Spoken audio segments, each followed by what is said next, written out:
Good morning all of you. Welcome to Indian study channel. आज तारीख है हमारी 27 अगस्त और हम कवर करेंगे 27 अगस्त के सभी इंपॉर्टेंट करेंट अफेयर्स के क्वेश्चन। जो इस वीडियो के एक्स्ट्रा फैक्ट होंगे वो भी आज हम जानने वाले हैं। यदि आप लोग PDF चाहते हो तो आप हमारे टेलीग्राम चैनल को ज्वाइन कर सकते हो। जिसने अभी तक सब्सक्राइब नहीं किया सब्सक्राइब कर लीजिए, साथ ही साथ बेल आइकन को भी दबा दीजिए। ये मेरा व्हाट्सअप नंबर है, यदि आपको कोई भी क्वारी हो तो आप यहाँ पर कॉन्टैक्ट कर सकते हो। पहले क्वेश्चन क्यों चलते हैं। हाल ही में ब्रिक्स देशों के इंडस्ट्री मिनिस्टर की सम्मेलन हुआ है। इनमें से किस बैंक को ब्रिक्स बैंक के नाम से जाना जाता है। देखिए इंपॉर्टेंट है, रिसेंटली क्या हुआ है, जो इंडस्ट्री मिनिस्टर हैं ब्रिक्स देशों के, उनकी एक बैठक हुई है। और जो बैठक थी वो किस टॉपिक पर थी, तो 5G टॉपिक पर थी। इंडस्ट्रियल इंटरनेट उसके जो समस्याएं हैं उन पर थी। साथ ही साथ जो आर्टिफिशियल इंटेलिजेंस है इन पर विचार किए गए थे। और बैठे कौन थे, इंडस्ट्री मिनिस्टर बैठे थे। बात की जाए ब्रिक्स देश की तो आपको पता होगा ब्रिक्स का फुल फॉर्म क्या है। तो ब्रिक्स जो है ब्राज़ील, रसिया, इंडिया, चाइना और साउथ अफ्रीका, ये 5 कंट्रियों का एक संगठन है जो कि इकोनॉमिकली और सभी देशों की, इन 5 देशों की क्या करता है, मदद करता है। अब इन्होंने क्या किया था, इन्होंने एक बैंक बनाया था। 2014 में इन्होंने बैंक की घोषणा की कि बनाया जाएगा और 2015 में वो बैंक वर्किंग में आया। और उस बैंक का नाम है NDB यानी कि नेशनल डेवलपमेंट बैंक उसका नाम है, जिसका मुख्यालय संघाई यानी कि चाइना में है। और इसके प्रेसिडेंट जो हैं मार्कोस पी ट्रॉयजो। कौन है, मार्कोस पी ट्रॉयजो अभी वर्तमान टाइम पे इसके चेयरमैन हैं। रिसेंटली अभी आपको बता दिया जाए, यदि आपको ब्रिक्स की 2020 में कोई भी मीटिंग पूछी जाए और पूछा जाए आपसे कि किस देश ने इसको होस्ट किया है, तो देखिए 2020 की जो सारी मीटिंग होंगी ब्रिक्स की वो कौन करेगा, रसिया करेगा। उसके बाद 2021 की कौन करेगा, तो 2021 की इंडिया करेगा, 2022 की चाइना करेगा और 2023 की साउथ अफ्रीका करेगा। और 2019 किसने की थी, तो ब्राज़ील ने की थी। तो इस प्रकार से इनका अल्टरनेट क्रम चलता रहता है। अब चलते हैं दूसरे क्वेश्चन की ओर। हाल ही में नीति आयोग द्वारा निर्यात तैयारी सूचकांक जारी किया गया है। नीति आयोग के 22 चेयरपर्सन कौन है। बात की जाए निर्यात तैयारी सूचकांक, इसको इंग्लिश में बोला जाता है एक्सपोर्ट प्रीपेरेडनेस इंडेक्स। अब ये होता क्या है, तो किस राज्य में निर्यात को बढ़ावा देने के लिए कितनी सुविधा उपलब्ध है उसके लिए ये रैंकिंग जारी की जाती है। और इस रैंकिंग को नीति आयोग के द्वारा जारी किया गया है। फिर से समझ लीजिए, ये रैंकिंग क्या होती है, किस राज्य में निर्यात यानी कि एक्सपोर्ट को बढ़ावा देने के लिए कितनी सुविधाएं उपलब्ध हैं, उसके आधार पर ये जो रिपोर्ट है वो तैयार की जाती है। और पूछा क्या गया है क्वेश्चन में हमसे कि नीति आयोग के वाइस चेयरपर्सन कौन है। तो नीति आयोग के जो वाइस चेयरपर्सन है उनका नाम है राजीव कुमार। क्या नाम है, राजीव कुमार। जबकि चेयरपर्सन भारत का PM यानी कि नरेंद्र मोदी होंगे। और CEO की बात की जाए तो अमिताभ कांत होंगे। तीनों ही बात आपको याद रखनी है। अब यदि बात की जाए एक्सपोर्ट प्रीपेडनेस इंडेक्स, ये जो जारी की गई है निर्यात तैयारी सूचकांक, इसमें पहले नंबर पर कौन रहा है, तो गुजरात रहा है, दूसरे नंबर पर महाराष्ट्र रहा है और तीसरे नंबर पर तमिलनाडु रहा है। यानी कि गुजरात में एक सबसे ज़्यादा तैयारी करने की सुविधाएं हैं, एक्सपोर्ट करने की सुविधाएं हैं। यदि बात की जाए लैंडलॉक स्टेट में कौन आगे रहा है, यानी कि भूमि से घिरे हुए स्टेट में कौन आगे रहा है, तो राजस्थान रहा है। और यदि पर्वतीय स्टेट की बात की जाए तो उत्तराखंड फर्स्ट नंबर पर रहा है। और एक और इम्पोर्टेंट बात, जो 70% एक्सपोर्ट है हमारे देश का, वो सिर्फ 7 राज्यों से होता है, 6 राज्यों से हो जाता है। महाराष्ट्र, कर्नाटक, गुजरात, तमिलनाडु और तेलंगाना, ये 6 राज्य हैं जिनसे 70% एक्सपोर्ट होता है हमारे इंडिया का। ये भी इस बात में, इस रिपोर्ट में बोला गया है। तो इस रिपोर्ट का एक पूरा एनालिसिस जो कि आपके एग्जाम पॉइंट ऑफ व्यू से इंपॉर्टेंट था, मैंने इस क्वेश्चन में आप लोगों को करा दिया है। नेक्स्ट क्वेश्चन को चलते हैं।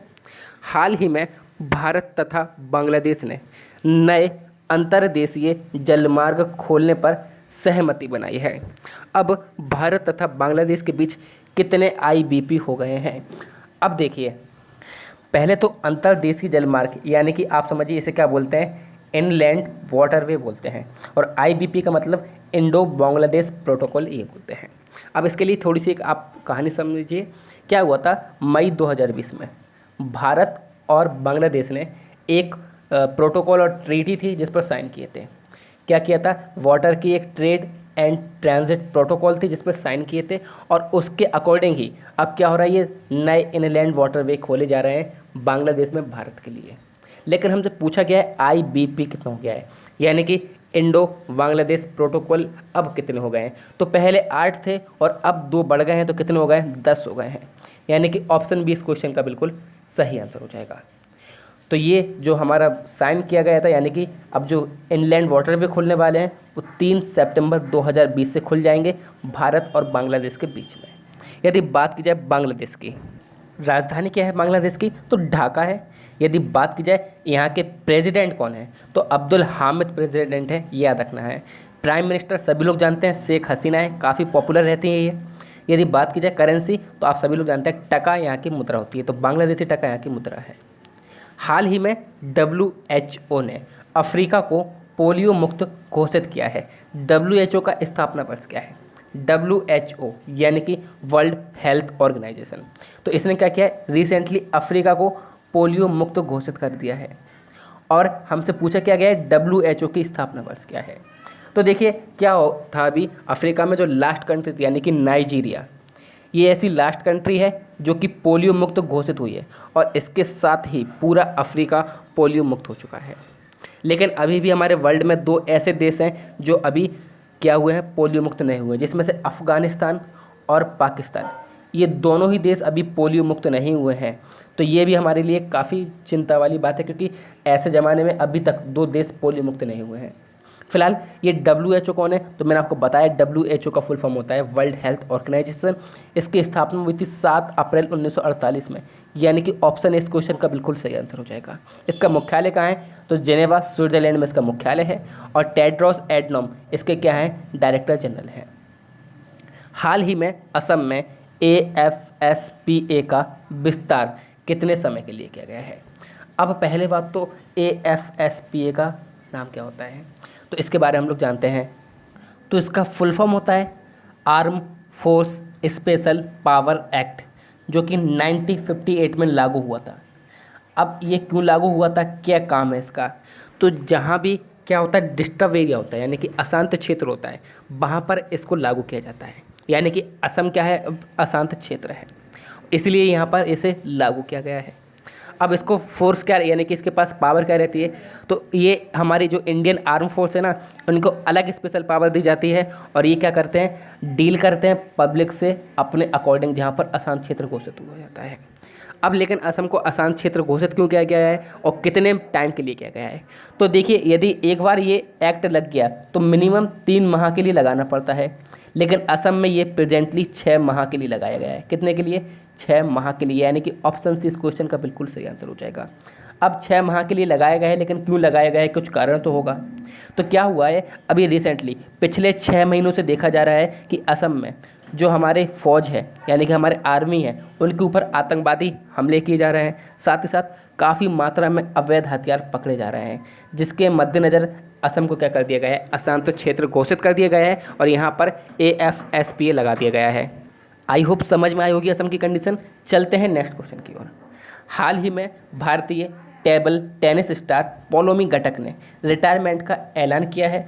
उन्होंने किस वर्ष कॉमनवेल्थ में रजत पदक जीता था। तो देखिए बात की जाए यदि स्टार पॉलोमी घटक की, तो उन्होंने 2006 कॉमनवेल्थ में कांस्य पदक जीता था, 2007 में कांस्य पदक जीता था, जबकि 2010 में रजत पदक जीता था, यानी कि ऑप्शन सी इसका बिल्कुल सही आंसर हो जाएगा। नेक्स्ट क्वेश्चन क्यों चलते हैं। हाल ही में नीलकंठ भानु प्रकाश ने मेंटल कैलकुलेशन वर्ल्ड कप में किसको हराकर भारत के लिए पहला स्वर्ण पदक जीता है। वेरी इंपॉर्टेंट बात है, काफ़ी कुछ देखने को मिलेगा यहाँ पर, आप लोग जान लीजिए। तो इसका बिल्कुल सही आंसर हो जाएगा मोहम्मद एल मीर, यानी कि ऑप्शन ए इस क्वेश्चन का बिल्कुल सही आंसर हो जाएगा। तो मोहम्मद एल मीर को हराकर नीलकंठ भानु प्रकाश ने क्या जीता है, मेंटल कैलकुलेशन वर्ल्ड कप में पहला स्वर्ण पदक जीता है भारत के लिए। अब यदि बात की जाए नीलकंठ भानु प्रकाश हैं कौन, तो ये 20 वर्ष के हैं और दिल्ली यूनिवर्सिटी के सेंट स्टीफन कॉलेज में गणित के छात्र हैं। और यदि बात की जाए तो इन्हें ह्यूमन कैलकुलेटर बोला जाता है। क्या बोला जाता है, ह्यूमन कैलकुलेटर, क्योंकि इन्होंने दुनिया के सबसे तेज़ ह्यूमन कैलकुलेटर होने के लिए 4 वर्ल्ड रिकॉर्ड बनाए हैं और 50 क्या बनाए हैं, लिम्का रिकॉर्ड बनाए हैं। अब देखिए क्या बोला गया है, ह्यूमन वर्ल्ड रिकॉर्ड, यानी कि इनका माइंड इतना तेज चलता है कि उन्होंने 4 वर्ल्ड रिकॉर्ड बना दिए हैं और 50 लिम्का रिकॉर्ड बना दिए हैं। तो ये काफ़ी इंपॉर्टेंट है चीज़ है हमारे भारत के लिए कि भारत के हैं ये, और इन्होंने वर्ल्ड लेवल पर हराया है मोहम्मद एलमीर को। तो आई होप समझ रहे होगे इस बात को। अब यदि बात की जाए MSO यानी कि मेंटल कैलकुलेशन वर्ल्ड कप की, तो इसमें क्या होता है, इसमें 60 से अधिक खेले जाते हैं, जिसमें कि शतरंज रहता है हमारा, स्क्रेबल रहता है, 7 वंडर गेम्स, ऐसे ही सारे 60 गेम्स रहते हैं। और इसी में इन्होंने क्या किया है, टॉप किया है। यदि इनके अंक की बात की जाए तो 167 पॉइंट मिले हैं इनको, और अभी तक ही किसी को नहीं मिले हैं। 102 अंक मिले हैं मोहम्मद एलमीर को जो दूसरे नंबर पर रहे हैं, और 100 अंक मिले हैं अस्तिमता पाल को जो कि तीसरे नंबर पर रहे हैं। हाल ही में किस राज्य या केंद्र शासित प्रदेश की केसर के व्यापार के विस्तार के लिए ई नीलामी पोर्टल शुरू किया गया है? तो रिसेंटली जम्मू कश्मीर की केसर के लिए ई नीलामी पोर्टल शुरू किया गया है।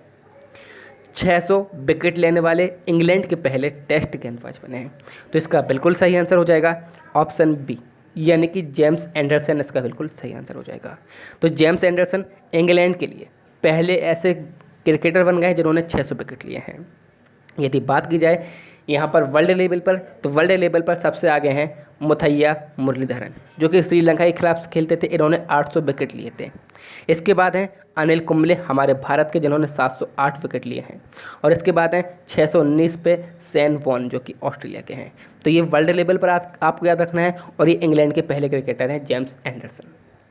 25 अगस्त 2020 को भारत वियतनाम की कौन सी बैठक आयोजित की गई है? तो देखिए 17वीं बैठक आयोजित की गई है 25 अगस्त 2020 को भारत और वियतनाम की। इसमें क्या किया गया है, तो भारत और वियतनाम के बीच व्यापार, जो फाइनेंशियल कंडीशन है, वैज्ञानिक और तकनीकी सहयोग, इन सब पर बात की गई है। और ये जो मीटिंग हुई थी वो वर्चुअल रूप से हुई थी।